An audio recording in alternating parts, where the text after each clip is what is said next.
estamos dando início a uma nova série que irá abordar aí o impacto da parentalidade na vida do casal. Dentro desse macro tema, nós iremos abordar diferentes tópicos e no encontro de hoje nós iremos começar do começo, falando sobre o alinhamento de expectativas entre pai e mãe, no intuito de proporcionar aí um impacto positivo na forma de parentar. E já que nós estamos falando do casal, convido o seu parceiro, a sua parceira, para vir assistir ou ouvir esse encontro também, porque essa transformação é feita a dois. Bom, e é claro que, como sempre, eu vou te pedir para ligar a empatia no volume mais alto enquanto você me escuta e reflete sobre a parentalidade vivida dentro do seu lar. O nosso objetivo é analisar como temos vivido esse papel, porque cada um de nós reage da maneira X ou Y e buscar um novo caminho. Que seja mais empático e assertivo, com a personalidade e necessidade de cada um dos cuidadores, para que a cada dia que passe a gente possa estar mais próximo de conquistar uma parentalidade equilibrada e principalmente autêntica com quem nós somos, tá? Então, abaixe a sua guarda, abra a janela da sua visão. O objetivo aqui não é ficar apontando os erros do nosso parceiro, da nossa parceira, a fim de puni-lo ou rebaixá-lo no seu papel, mas de unir conhecimento com o propósito de vivermos mais felizes e em harmonia. Tudo bem? Então vamos lá. Eu não posso dar início a essa série sem abordar a história da humanidade, ou melhor, da parentalidade. Vocês sabem que essa é uma característica minha, e que eu faço isso porque nós não estamos ilesos ao que acontece na nossa sociedade, na cultura em que estamos inseridos. Então, é preciso entender de onde nós viemos, como e por que nós chegamos aonde chegamos, tá? E quando a gente está falando de parentalidade, isso também não é diferente, Nós não passamos da água para o vinho de uma geração para outra, A mudança ela não acontece no estalar de dedos. É um trabalho que é impactado pela sociedade e pela cultura onde a gente está inserido. Então é importante que a gente entenda por que a gente está funcionando dessa maneira, por que nós estamos tendo algumas dificuldades, Da onde que vem isso, por que eu repito esse comportamento? E para isso, saber um pouco da nossa história, entender como a parentalidade tem evoluído, nos dá um embasamento, tudo bem? Até um embasamento para fazer as mudanças que nós desejamos fazer. Então, etimologicamente, o termo família tem origem no latim, que se origina de famulus, significando o servidor, o criado, tá? Então, o modelo de família brasileiro, ele tem a sua origem na família romana. A família, literalmente, seria, portanto, o lugar onde dominaria o pai. E ao redor destes, a esposa, os filhos, os bens e os servos ou os escravos são simplesmente posses desse homem. Então, esse é o modelo de família da onde a gente vem, Lá na época dos romanos. Então, a função paterna e materna é dinâmica e se amplia em experiências cotidianas com o passar do tempo. O papel do pai na sociedade tem se transformado constantemente e essa condição ela vem evoluindo conforme ocorrem mudanças culturais, sociais e familiares ao longo da história. Tá? Então não estamos novamente ilesos à cultura e à história que acontece ao nosso redor. Nós estamos inseridas nela, Então a figura paterna, ela caminha desde as situações de autoritarismo, nas quais os filhos eram propriedades do seu pai, bem como as mães também, quase sem direitos, até aquelas nas quais era ou ainda é, em alguns casos, visto apenas como suporte financeiro da família. Porém, o convívio em sociedade trouxe hábitos novos, que não são totalmente acompanhados pelo ritmo na transformação dos valores. Então, tendo sido pego de surpresa pelo processo que introduziu a mulher no mercado de trabalho, antes mesmo de assimilar essa nova configuração, o homem também foi pego pela ruptura da hierarquia doméstica e pelo constante questionamento da sua autoridade, o que tornou a sua rede de relação afetivas dentro do eixo familiar repleta de lacunas, dúvidas e desestabilizações. Então, devido aos novos arranjos familiares, principalmente aí depois da Segunda Guerra Mundial, a mulher começa a dividir funções profissionais e econômicas do lar, primeiramente por uma necessidade social, né? Afinal de contas, aí a quantidade de homens mortos na guerra e inválidos fisicamente e psicologicamente, né, são muito grandes. Então, é a conquista de uma independência financeira para a mulher que repercutiu também nessa forma de relação entre o casal, né, e os papéis parentais. Mas apesar dessa grande mudança na estrutura real do casal e da família, né, na nossa expectativa, sonhos e romantização do relacionamento e de construção familiar, permanecemos no passado. Então, muitas vezes, né, é aqui, muitas vezes, que mora as incompatibilidades do casal e da família. Então, a gente evolui numa certa configuração familiar, nós temos mulheres e homens na parte financeira, na parte de carreira, já não mais naquele modelo tradicional que a gente conhecia, mas muitas vezes o nosso sonho, o que a gente espera desse relacionamento ainda está muito vinculado com essa forma parental, essa forma familiar antiga, né? Justamente porque nós estamos passando por esse processo. A gente está num momento de transição da história, de um modelo que não nos serve mais, mas que ainda nós temos algumas raízes, né, fixadas nesse modelo antigo, principalmente porque culturalmente, né, nos filmes, nos livros que nós lemos, a gente tem ainda muito forte esse modelo antigo de família como algo romantizado, mas na prática ele não funciona mais, porque nós não temos mais esse modelo onde a mulher está em casa, o marido que sai para trabalhar, essas divisões que a gente acontecia antes. Hoje a gente tem uma mistura muito maior, claro que em graus diferentes, principalmente quando a gente recebe uma criança, alguns ajustes, né, é preciso ser feito nesse período que as crianças são pequenas, mas a gente já não vem mais desse modelo que os nossos avós, que os nossos bisavós vinham antes. E muitas vezes aí mora um pouco dessa incompatibilidade, né? De um desejo interior, de uma coisa que não funciona mais no dia de hoje, tá? E falando em estrutura familiar, é importante lembrar que não existe um único modelo correto, tá? Ou uma única forma de funcionar, bem pelo contrário. É um trabalho artesanal de construir a nossa dinâmica familiar que faz dela bem-sucedida. Então, olhar para um outro casal, inclusive para da nossa família, né, e querer pegar um modelo pronto e se encaixar no que a gente está construindo, muitas vezes está fadado a falhar,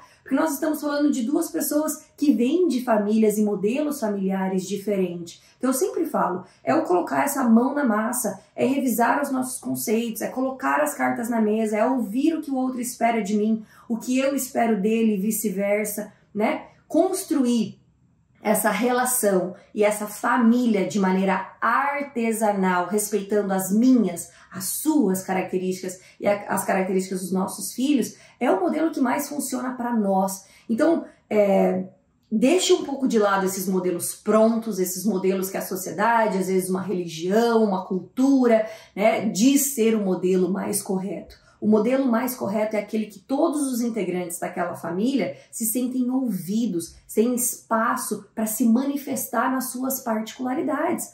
Família saudável é isso, é onde a gente tem espaço para cada um manifestar aquilo que realmente é, né? É claro que para isso a gente precisa entender e descobrir quem realmente cada um de nós somos. Claro, inclusive, leve isso para sua terapia pessoal, tá bom?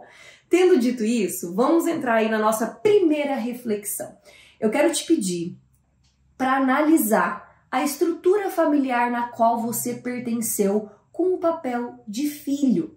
Como foi exercido o papel paterno, onde você era o filho, né? Como que foi esse papel de pai que você recebeu? O seu pai era quem saía de casa para trabalhar e voltava só no final do dia? Ou foi ele quem ficou em casa com os filhos?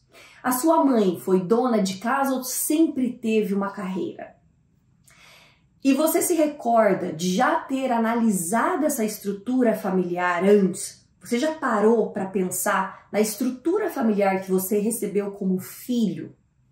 Talvez ali na sua adolescência você se deu conta do equilíbrio ou do desequilíbrio da sua família e já parou para pensar sobre isso. Ou quem sabe no começo da sua juventude você percebeu o quanto um dos seus pais era mais injustiçado na divisão aí de responsabilidade parental. Ou talvez você nunca parou para refletir isso. Cresceu tão mergulhado nesse formato que nunca teve a oportunidade de fazer esse afastamento, né? E olhar de fora os prós e contras, as delícias e os amargos, os acertos e os erros, né? Os equilíbrios e desequilíbrios da família no qual você viveu como filho, tá? Muitos de nós não fazemos isso pelo medo inconsciente de se dar conta das falhas dessa família, que é, para toda criança, a sua base. Mas entenda que essa reflexão, ela não tem o objetivo de crucificar os nossos pais, mas de buscar aprender com os acertos e com os erros deles, né? Para não ficarmos nesse looping inconsciente de vivermos um modelo antigo que, diga-se de passagem, né, é ultrapassado, que não se encaixa mais na realidade que vivemos hoje, né? Precisamos assumir a responsabilidade de criar o nosso próprio modelo familiar e parental, de forma consciente, analisando cada papel exercido, né? Os nossos pais, tenho certeza que fizeram o melhor que podiam no tempo deles, com a informação que eles tinham, na cultura no qual eles estavam inseridos, mas tudo tem mudado e tem mudado muito rápido, né?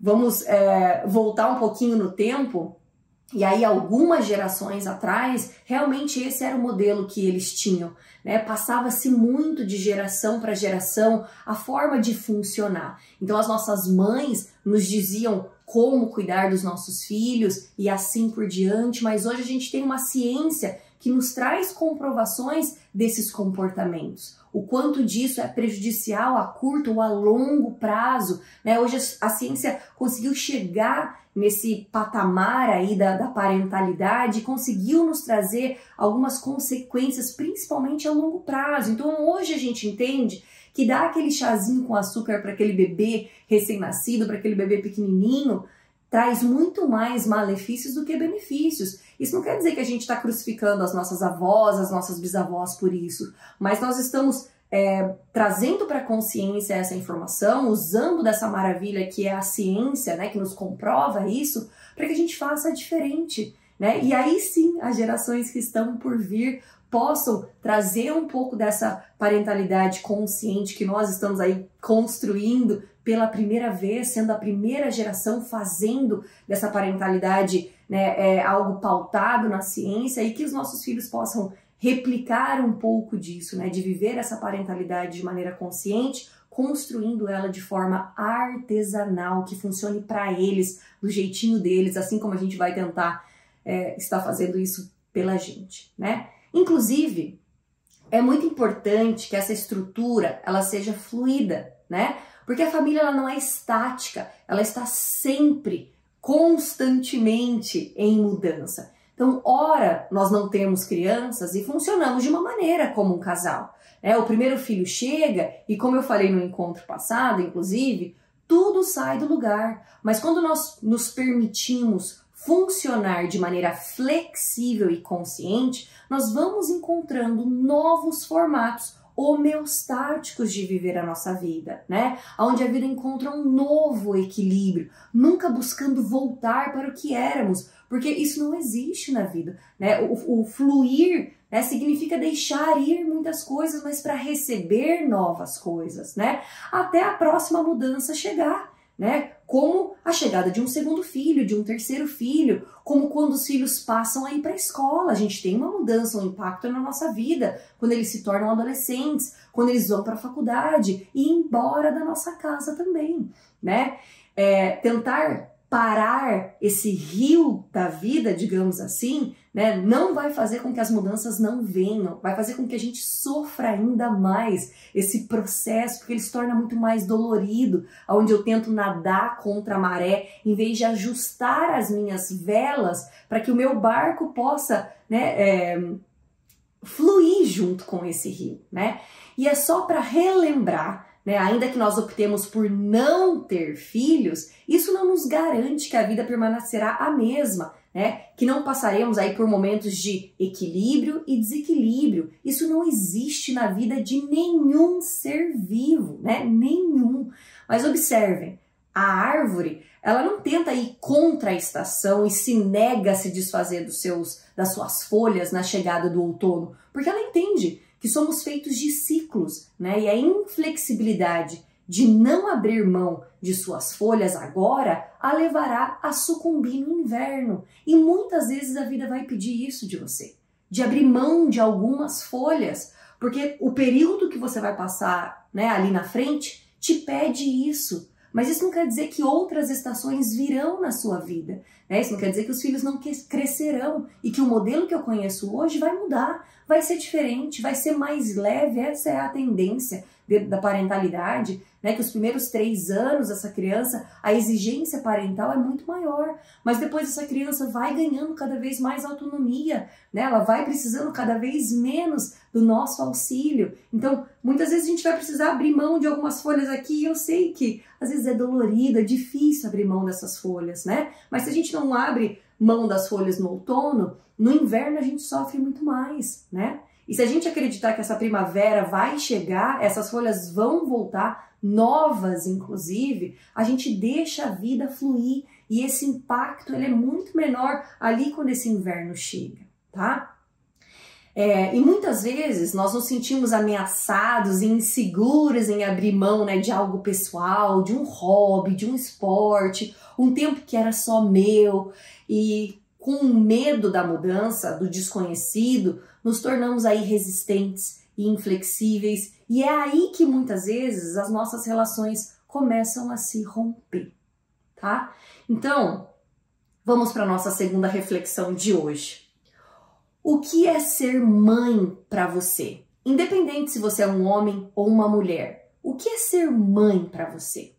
E o que é ser pai para você? Se possível, pause esse vídeo ou esse áudio, né, e faça uma listinha. Coloque no papel para que você possa ter outras oportunidades de reler e rever essas características que você descreve, o papel da mãe e o papel do pai. Tá? Sem usar filtros, deixa essa resposta sair livremente de você, sem querer acertar nessa resposta. Esse não é o objetivo, tá? Coloca para fora de maneira crua o seu conceito do que é ser pai, do que é ser mãe. Coloque nessa listinha, sem julgamento, joga isso para fora até para que você possa avaliar o que você tem aí dentro do seu inconsciente, o que anda te regendo na expectativa da maternidade e da paternidade, tá? Se possível, faça isso com o seu parceiro, com a sua parceira, e depois leiam um para o outro essas características e lembre-se, sem querer alfinetar, sem querer provocar o outro ou apontar as suas falhas, os seus erros de conceito, né? O nosso objetivo é construir uma vida mais consciente e para isso nós precisamos dialogar, rever conceitos, alinhar expectativas e ir sempre se ajustando e se reconstruindo.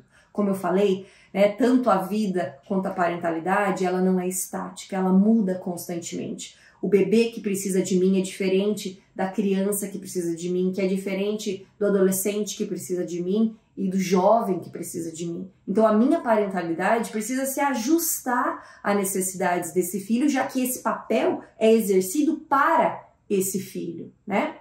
Então, para que a gente possa transformar a nossa parentalidade, para que ela seja vivida de uma forma consciente, a gente precisa começar lá do começo, revendo a parentalidade que eu vivi como filho, a mãe que eu recebi, o pai que eu recebi, porque isso molda, ainda que sem eu ter essa consciência, isso molda, né, o que eu projeto de maternidade e paternidade, e também como eu vejo cada um desses papéis, porque talvez a maneira que eu vejo o papel materno e o paterno é algo ultrapassado, como eu falei, né? Às vezes a minha raiz está lá numa parentalidade que não se encaixa mais nos dias de hoje, tá? Então por isso que a gente faz essa revisão, muitas vezes para se dar conta que nós mesmos estamos esperando do outro ou esperando de nós mesmos algo que não se encaixa mais na nossa vida, ou algo que vem nos adoecendo, algo que não condiz com as minhas características pessoais, com quem eu realmente sou. Lembra que eu falei que não existe um modelo único, ou certo ou errado da parentalidade, que dentro do leque do que é saudável, existem muitas opções ali dentro? Então, botar no papel, jogar para fora da maneira mais crua, sem filtro, e passar um tempinho, voltar a ler aquilo de novo, refletir sobre isso, e calma lá, mas essas características têm a ver com quem eu sou? Eu, Marília, tenho a ver com essas características de mãe que eu estou esperando, né? Então, muitas vezes essa insatisfação materna ou paterna mora dentro das minhas próprias características, das minhas próprias expectativas da maternidade que não condizem com as minhas características. Então, se possível, faça esse exercício, leia um para o outro, sem julgamento, releia daqui uma semana, pense sobre isso. Isso que é construir a sua parentalidade de uma maneira consciente, de rever realmente os conceitos e ir reformulando eles da maneira que se encaixa melhor para a pessoa que você é, tá? Então sabe-se que um lar constituído aí, em que haja equilíbrio entre a função materna e a paterna, independente da identidade de gênero das pessoas que exercem essas funções, tem maiores chances de ser um ambiente mais nutridor para o amadurecimento do aparelho psíquico da criança e para manter a saúde mental dos adultos, tá? Mas é preciso levar em consideração que somos a primeira geração a efetivamente viver nesse novo modelo parental. Pela primeira vez, uma geração de mulheres chama os homens a exercer o seu papel e responsabilidade parental de maneira mais igualitária, tá? E eu não estou trazendo essa informação para colocar panos quentes e justificar que tudo bem, então, né, os homens não serem tão participativos. Nada disso. Eu estou trazendo essa informação para que nós possamos olhar para os reais fatos e poder trabalhar com eles de maneira mais assertiva, né? Estamos falando de uma geração de homens onde a maioria não tem um modelo paterno para se espelhar, porque são diferentes modelos, tá? Nós não vivemos como filhos uma paternidade ativa, onde eles viram os pais fazendo o almoço, levando no pediatra, conversando com a professora da escola, organizando uma festinha. A maioria dos homens não tem um modelo de pai que possam pedir conselhos sobre a prática da parentalidade dividida de maneira igualitária, né? E também eles não trocam ideias entre si, né? Entre homens da mesma geração que vivem os mesmos desafios. Isso faz deles coitadinhos? Não, mas não dá para negar que eles são os pioneiros nessa prática, né? E tem muitos homens perdidos nesse novo padrão e resistentes com essa mudança. Então, mudar para o desconhecido traz desconforto, é estranho, coloca o que nós sabemos sobre nós, sobre o que é ser pai, sobre o que é ser homem, em dúvida. Tá? Nos traz a incerteza de será que eu vou gostar ou me identificar com essa nova versão de mim mesmo, né? E talvez você, marido, né, vê a sua esposa em uma doação desmedida, em um looping de afazeres, em uma preocupação desenfreada com a parentalidade e não deseje aquilo para você, né? Tem uma resistência aí a se entregar porque não julga aquilo saudável e realmente não é. É insustentável essa maneira de parentar. Aumenta a carga mental, nos adoece, tem adoecido as mulheres de maneira assustadora. Então percebam que na maioria das vezes não é nem o jeito de um, nem o jeito do outro aonde mora o equilíbrio parental, tá? Que no intuito aí de buscar esse equilíbrio, cada um corre para um extremo.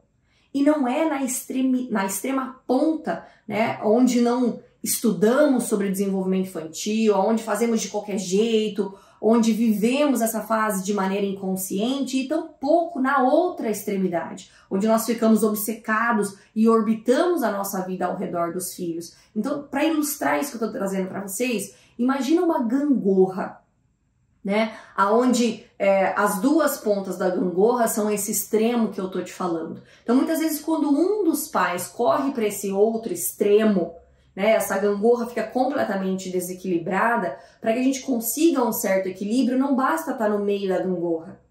Para que ela volte a ficar equilibrada, normalmente o que esse pai ou essa mãe faz é correr para outra ponta dessa gangorra. E aí sim a gente consegue um equilíbrio disfuncional, é assim que a gente chama. Então, já que o outro está fazendo muito pouco, eu preciso fazer muito para trazer esse equilíbrio, né? Mas se nós dividirmos essa tarefa, ambos poderão viver mais equilibrados. Se compartilharmos de forma mais igualitária a parentalidade, nos sobra mais espaço psíquico para pensarmos no nosso relacionamento, em nós mesmos e, consequentemente, abre mais tempo e espaço para que nós possamos desfrutar das nossas vidas para além do parentar, né? Porque não deixamos de ser indivíduos, não deixamos de ser um casal só porque nós nos tornamos pais. Então o objetivo aqui não é correr nem para o extremo da mãe, nem para o extremo do pai, mas é trazer ambos para esse meio dessa gangorra, né? Porque se fica realmente a responsabilidade só para um, não sobra tempo para que a gente pense mais na gente mesmo, para que a gente pense mais nesse casal, né? Então, em vez de buscar extremos, né, ambos fazer esse movimento de encontrar esse equilíbrio no meio, de se encontrar no meio. E claro que esse meio nem sempre vai ser 50%, né, mas que ele seja então 40%, 60%, né, e que ele varie, inclusive. Olha, essa semana acho que consigo fazer mais 50-50, ou essa semana eu vou fazer o 60% e você faz o 40%, daqui mês seguinte talvez a gente consiga fazer algo ao contrário, né? Buscando sempre nunca estar estáticos nas nossas responsabilidades, no nosso papel parental. Se eu sou responsável pelo banho, se eu sou responsável pela alimentação, né, que eu não esteja então presa só àquilo, que eu consiga ampliar a minha visão e ter uma visão abrangente do que como está essa semana. Será que eu consigo? É preciso fazer algo diferente? As necessidades mudaram essa semana. Como eu falei para vocês, a família ela muda muito, né? Diariamente ela muda, quiçá de uma semana para outra. Então ter a visão de como que anda a nossa gangorra? Será que eu estou precisando, né, buscar um pouco mais para equilibrar essa gangorra aqui essa semana? Semana que vem mudou alguma coisa, a criança foi para a escola, essa mãe voltou a trabalhar, como que a gente volta a equilibrar essa gangorra? Então nunca estar num papel estático parental, de que, mas a gente dividiu assim, eu estou fazendo assim, né? De ter essa visão ampliada, entendendo que se a gente trabalha junto, se a gente tem essa visão de time, né, de estar trabalhando em pró da nossa família, nós abrimos muito mais espaço psíquico, primeiramente para que a gente possa pensar em si mesmo, para que a gente possa pensar no outro, e dentro desse espaço psíquico, muitas coisas, inclusive, começam a fluir, como a nossa vida sexual, como a nossa vida, com a nossa relação, a qualidade da nossa relação como marido e mulher, a nossa relação com a gente mesmo. Mas para isso a gente precisa abrir espaço psíquico, e para que esse espaço aconteça, né, a gente precisa trazer essa balança para um pouco mais de equilíbrio, tudo bem? Então, eu espero que esse primeiro encontro de hoje tenha iluminado aí alguns cantinhos escuros do seu ser, tenha deixado uma sementinha para o início dessa jornada reflexiva, né? Não é num encontro que a gente vai encontrar todas as respostas ou fazer os ajustamentos da nossa vida, mas que tenha ficado aí uma sementinha para essa jornada, e que esse encontro possa lhe servir aí como uma ferramenta para transformar a sua relação e, consequentemente, a sua família em um modelo mais autêntico, com que vocês realmente são e realmente se identificam. Foi um prazer estar aqui com vocês. Até semana que vem.